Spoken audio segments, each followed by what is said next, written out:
Welcome to the online worship service of the Unitarian Universalist Church of the Shenandoah Valley for April 11, 2021. I'm the Reverend Dr. Julie Kane, and on behalf of the entire congregation, thanks for joining us today.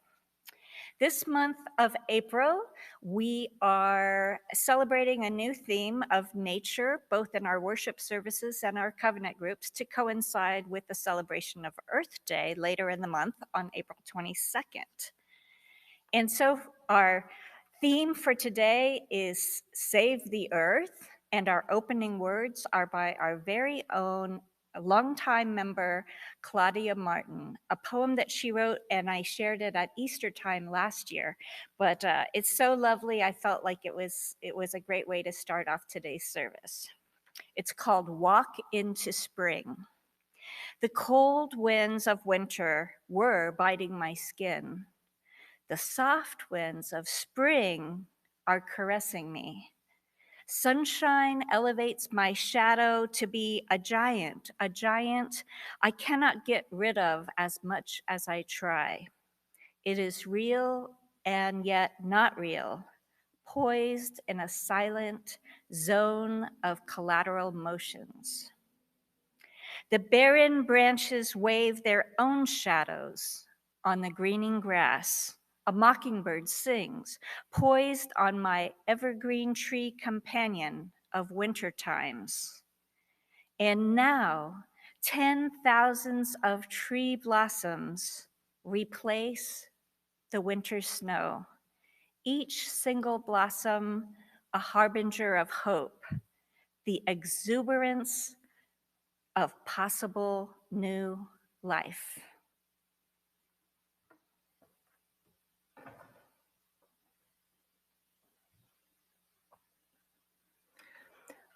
Welcome, everyone. On behalf of the entire congregation, I welcome you to the Unitarian Universalist Church of the Shenandoah Valley. I am Norma Riley, your worship associate for today's service.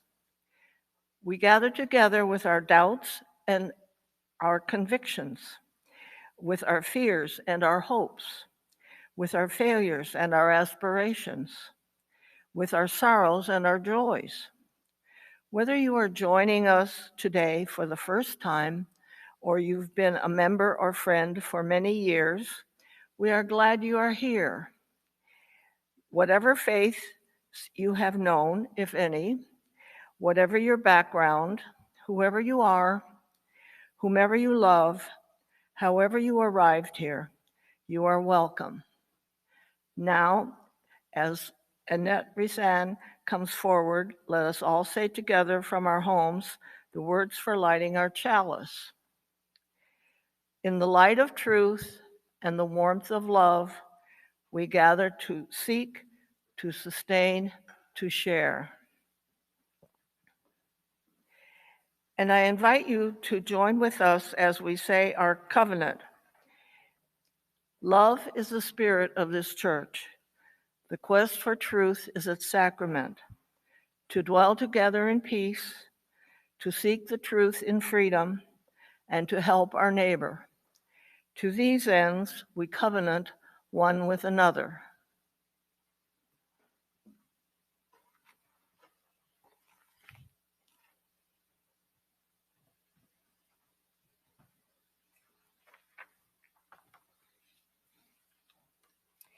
If you would please join with me now in a time of silence. I invite you to settle into your seats wherever you may be, to take some nice deep breaths together before we enter into a time of meditation and prayer.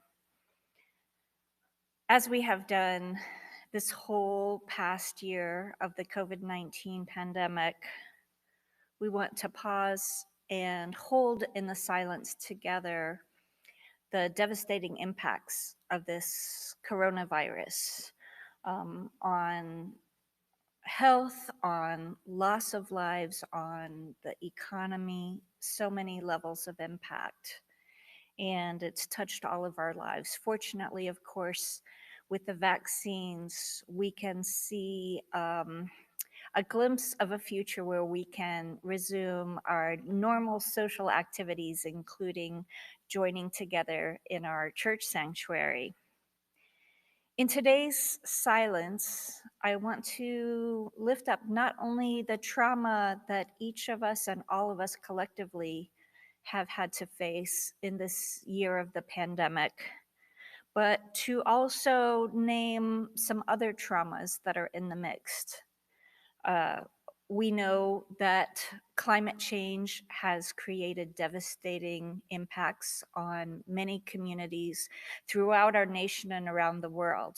They're coming at a more frequent rate. We also know in these past couple of weeks the trauma of watching our neighbors experience mass shootings in their local communities for various reasons. They're always very difficult both to witness and to understand. The other thing that's happening right now is the month-long trial around the death of George Floyd. And the fact that it's on every single day for 4 weeks and it's visible to so many people also introduces a level of trauma into um, the viewing audience, but also a trauma that is re-triggered in a lot of people who identify with the case or are just traumatized for the first time being exposed to some of the details. So this is a time when it's just really important for us to join together in the solitude, the silence, to connect with those sources that inspire us and sustain us, and to make a space for the difficult things that we're all experiencing and lift up a vision of us being able to move forward through it into a better future.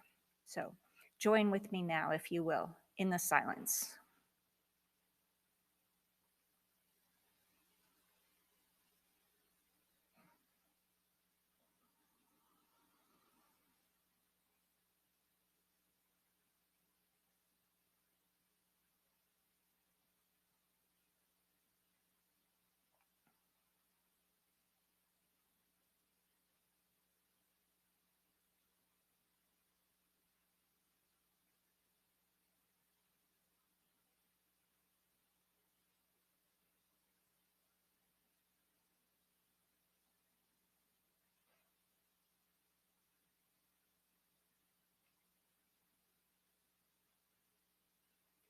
May we all find the comfort and courage that we need to face the future and make it a better one.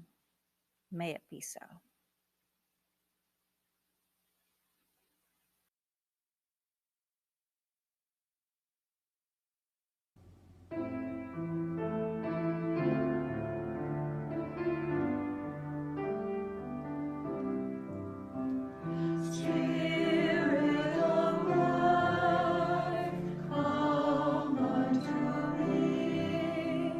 Sing in my heart all the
Our meditational reading today are words that were adapted from Reverend Dr. Rebecca Parker. She's a Unitarian Universalist minister who also has dual fellowship as a Methodist. And she did serve for many years as the president of Star King School for the Ministry in Berkeley, California. Our hope as Unitarian Universalists is in the creative activity of love. Let us keep faith with the source of life as we see it working all around us, remembering we are of the earth. Let us keep faith with the love that is an active force repairing life's injuries and bringing new possibilities into being. For love tends the wounds created by injustice and evil and offers compassion in the presence of life's suffering. Love speaks out in the face of injustice and oppression, calling leaders into account. Love builds communities of resistance that stand against social evils, and love stands witness with individuals who are marginalized and betrayed. Love builds communities of inclusion and friendship that break through boundaries of prejudice and enmity. Let us keep faith with love and these communities of resistance, communities of inclusion, never forgetting that life can be saved from that which threatens it, even by a very few people who choose to act in a new way. And let us keep faith even when our own hearts and lives are broken by our own failure or the failures of others, knowing that when we have done all we know to do, the source of life that we know as universal love has not broken faith with us and never will. Let us strive to ever remember the love which chooses to express an unshakable faith in our common humanity and our connection to this beloved earth. This is our ground of hope for the future. Amen.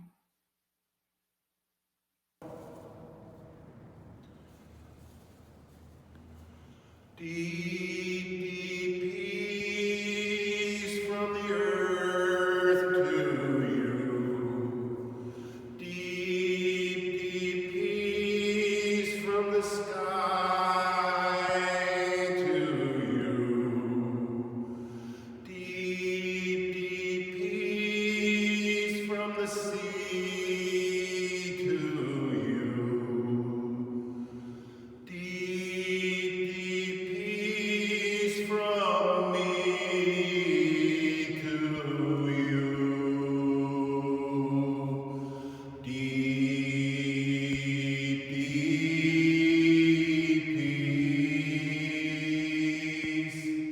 Deep, deep peace.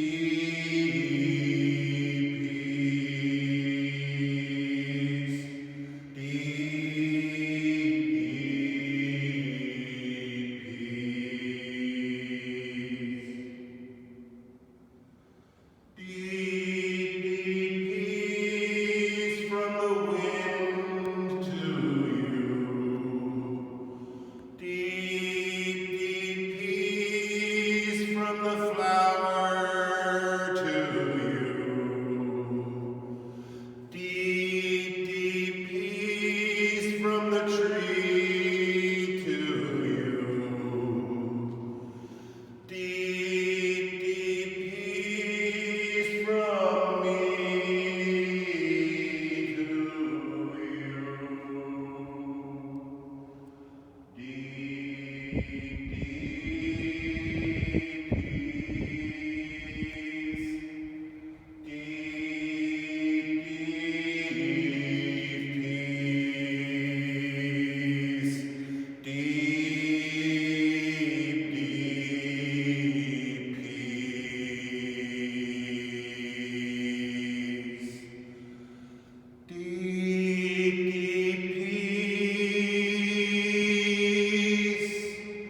from the earth to you.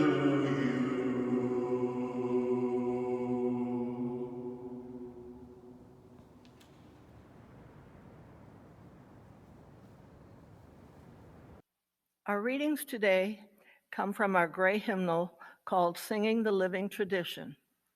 The first reading is attributed to Chief Noah Self, also known as Seattle. This we know, the earth does not belong to us, we belong to the earth. This we know, all things are connected, like blood which unites one family. All things are connected. Whatever befalls the earth befalls the sons and daughters of the earth. We did not weave the web of life. We are merely a strand in it. Whatever we do to the web, we do to ourselves. The second reading is a prayer from the Ojibwa people of North America. Grandfather, look at our brokenness. We know that in all creation, only the human family has strayed from the sacred way. We know that we are the ones who are divided, and we are the ones who must come back together to walk in the sacred way. Grandfather, Sacred One, teach us love, compassion, and honor that we may heal the earth and heal each other.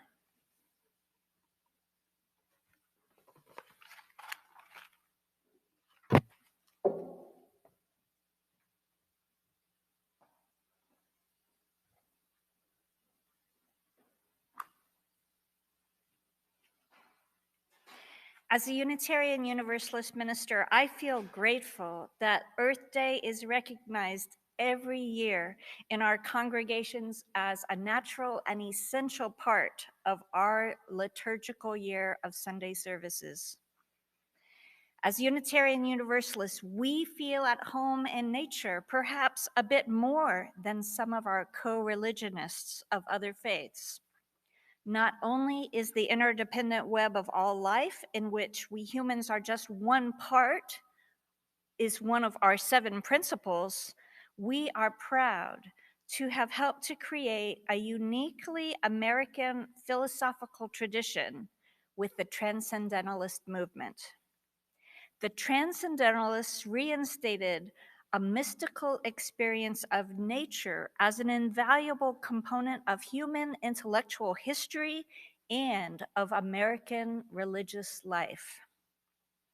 In the years since those Transcendentalist days of American history, unfortunately, our human love affair with science and technology and our disenchantment with the superstitious religions of old have lulled us into a dangerous assumption, too often unexamined. Somewhere along the line, we got this notion that humans are the pinnacle of creation, the pinnacle of all of nature, whether ordained by God or in the absence of any God. And frankly, we have become a bit too full of ourselves, I dare say. Too often, we consider ourselves above and separate from the natural world. We unconsciously think of ourselves as intellectual giants in our cosmos where we have yet to find other sentient examples of life.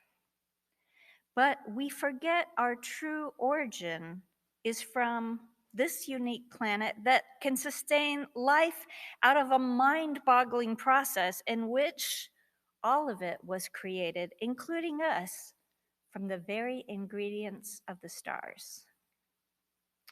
Not only is it too easy to forget how connected we are to the earth that sustains us, we too often forget the capacity of nature to heal us.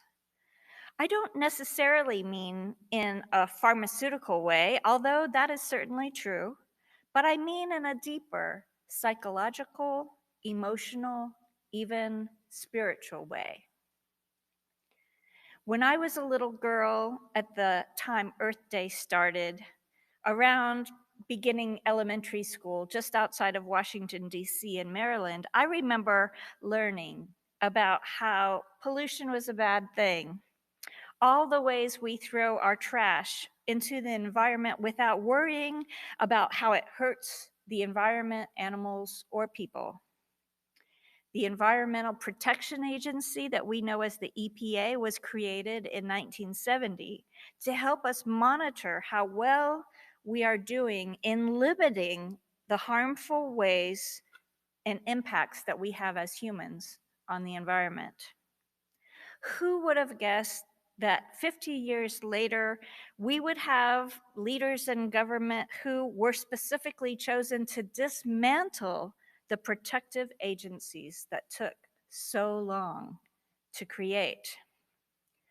Who would have guessed that within 50 years, we wouldn't just be talking about environmental pollution as a threat to nature and humans alike, we would start to take seriously the cumulative effects of modernization and industrialization of human lifestyles as patterns that actually are affecting the whole global climate, what we know as climate change. For a while now, I've been saying, along with others, that the turbulent 60s are being recreated 50 years later, that we're smack dab in another dramatically turbulent era with just as much potential for social change. Of course, global warming, like the amassing of power in a wealthy elite, has been happening for decades. But what we are seeing in the recent past in both of these areas are signs that they've gained so much momentum that citizens of the world are no longer able not to notice the impact, and so not as comfortable with being unresponsive.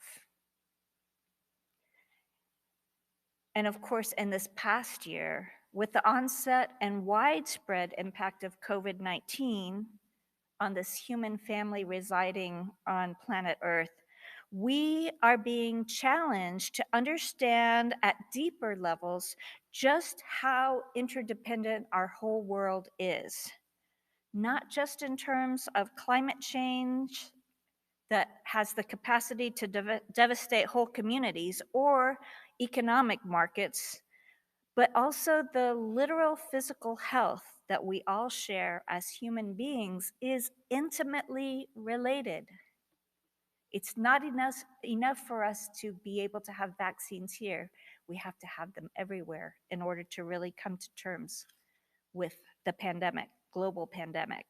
So this is a huge opportunity for us to make a seismic shift in global consciousness and perhaps social change. Health can only happen when we live in harmony with ourselves, others, and this amazing planet that sustains us. A planet that has the potential for providing for all of our human needs, even an end to poverty and hunger, if only we humans would commit to it. Perhaps a silver lining of COVID-19 is that we have had a rapid halt of the mass transportation dependent lifestyles to which we became so accustomed. Just think about how many commuters have had to transition to working from home. Just think about the reduction in our collective human carbon footprint just from that one significant change. And we know because of the communication technologies that we have that have kept us connected through this pandemic, it will allow a lot of those commuters to remain working at home and create an even long-term effect that will help our planet heal. Even so, it's a steep learning curve. I consider myself among the fortunate and grateful to have been able to work from home in this difficult year. Even though it is far from ideal, I would much rather be here with all of you. I was thinking and taking to heart a comment that my daughter made to me recently. She also transitioned to working remotely from home as well.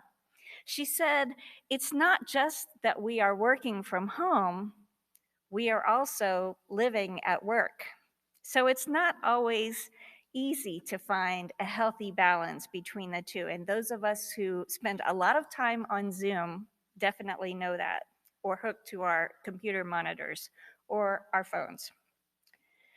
Beyond work, how much of our social communications have transitioned to taking place online, including these Sunday services and our post-service Zoom gatherings, as just one example?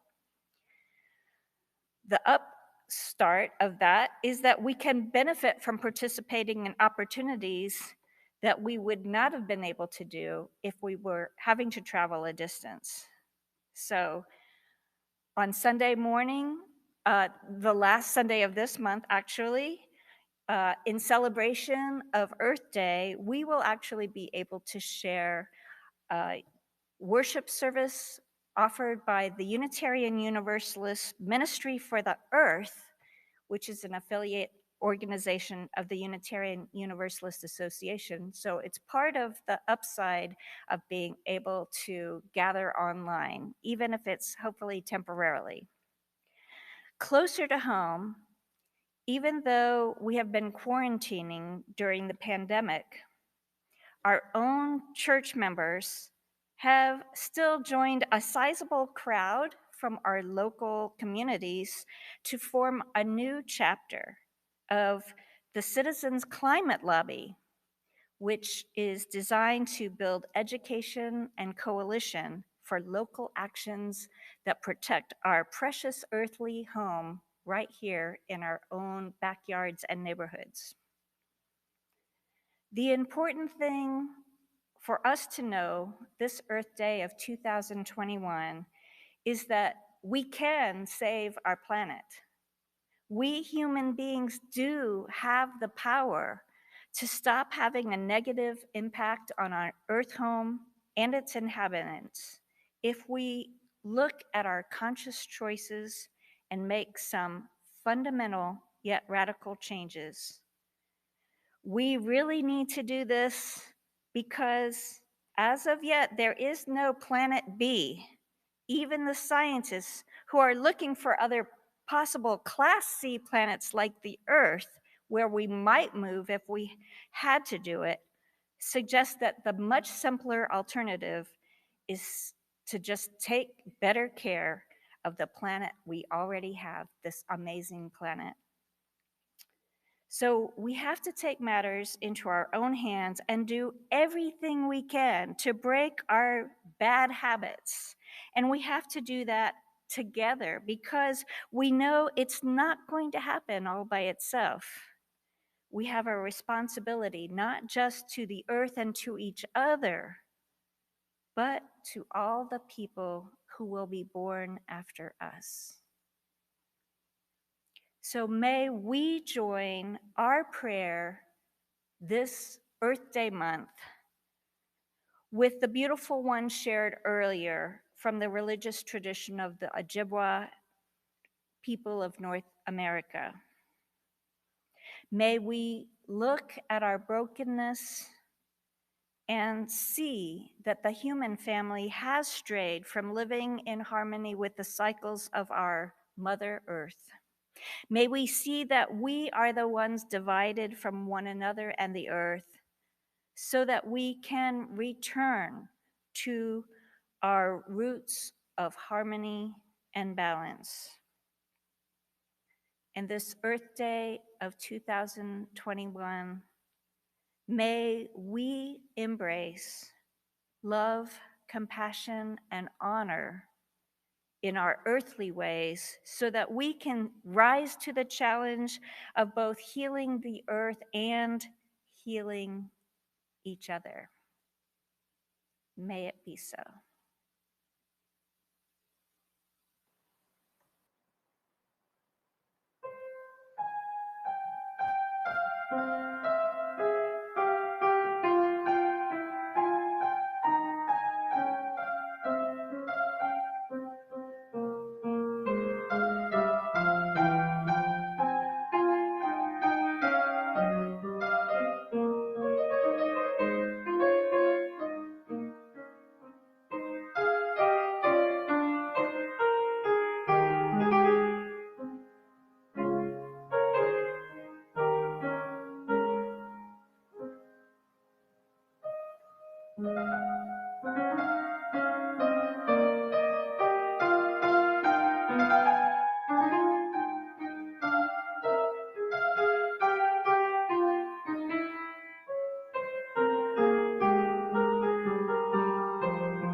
As Annette extinguishes the flame, let us say together from our homes the words for extinguishing the chalice.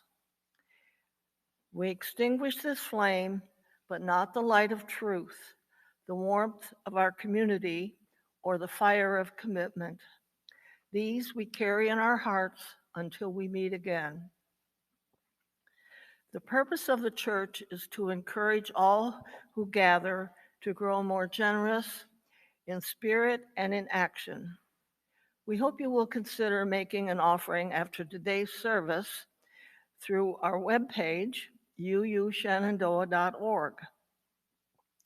This will allow us to exercise that generosity of spirit for this self-supporting church and its many ministries, which continue while we are not able to be physically together.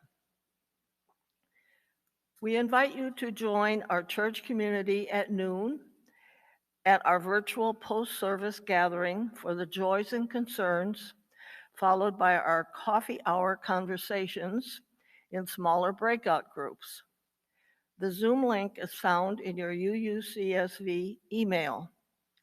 Thank you for joining us today.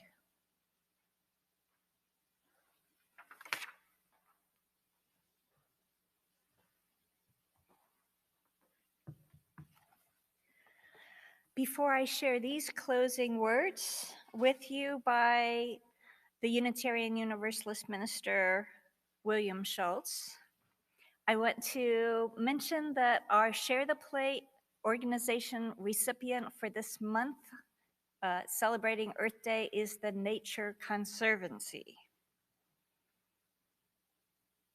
We affirm that every one of us is held in creation's hand, a part of the interdependent cosmic web, and hence strangers need not be enemies.